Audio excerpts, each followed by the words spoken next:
It's that time again to answer some of your gardening questions, and I've got a really interesting one from Colleen in Seven Hills. She wanted to know more about the spectacular wildflowers she'd seen growing along the roadsides here in the Sutherland Shire. So I've come to take a look, and I've found there's a bit of a story behind them. This is the wildflower Colleen was referring to, and it's called Coreopsis lanceolata, or the yellow tick seed.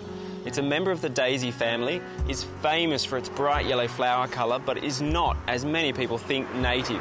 In fact, this is a declared weed in a number of Sydney Council areas, including the Blue Mountains. In the Sutherland Shire, it's not a declared weed, but more kind of tolerated, and it forms the local character of the area.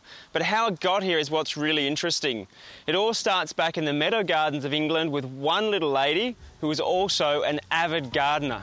The story goes that when she immigrated to Australia, she missed the sweeping wildflowers and meadow gardens of home and set about finding a plant that could replicate this.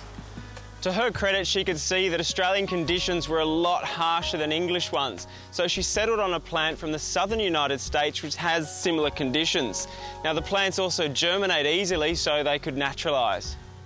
She then set about collecting seed from plants grown in her own garden and travelled on the Sydney train system, spreading the seeds out the windows wherever she went, so she could always be reminded of home.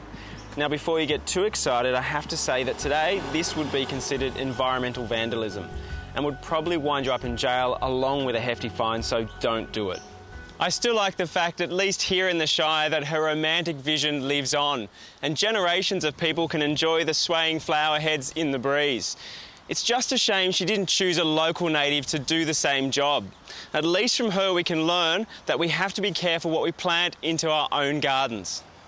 The moral of the story is to check with your local council before planting and see what grows in your area, especially if you live close to bushland. While this may look spectacular, it can be a real menace, and that's what we need to avoid for future generations.